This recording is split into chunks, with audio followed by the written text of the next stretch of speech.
മലപ്പുറം ജില്ലാ പഞ്ചായത്തിലേക്ക് മത്സരിച്ച ടി.പി. അഷ്റഫ് അലിക്കെതിരെ സമസ്ത പ്രവർത്തകരുടെ യോഗം വിളിച്ചതിനാണ് ഹമീദ് ഫൈസിക്കെതിരെ നടപടിയെടുത്തത്. സുന്നി ആദർശത്തിന് വിരുദ്ധമായ നിലപാടെടുത്ത അഷ്റഫ് അലിയോട് സമസ്ത എതിർപ്പ് തുടരുന്നതിനിടെയാണ് യോഗം നടന്നതെങ്കിലും ഹമീദ് ഫൈസിയുടെ നടപടി സംഘടനാ കീഴ്വഴക്കങ്ങൾക്ക് എതിരാണെന്ന് ചൂണ്ടിക്കാട്ടിയായിരുന്നു നടപടി.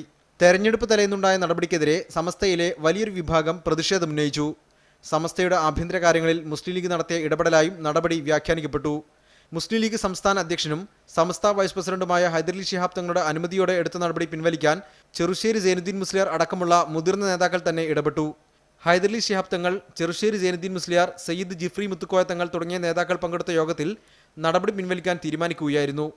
സമസ്തയുടെ ആദർശത്തെ പരസ്യമായി എതിർത്തതിന് അഷ്റഫ് അലിയെ ഹൈദരലി തങ്ങൾ താക്കീത് ചെയ്തു.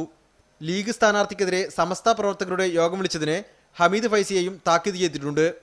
ഹമീദ് ഫൈസിക്കെതിരായ നടപടി സമസ്തയിലെ യുവ നേതാക്കളും മുസ്ലിം ലീഗും തമ്മിലുള്ള അകൽച്ച വർദ്ധിപ്പിക്കാൻ ഇടയാക്കി. മീഡിയ 1 കോഴിക്കോട്.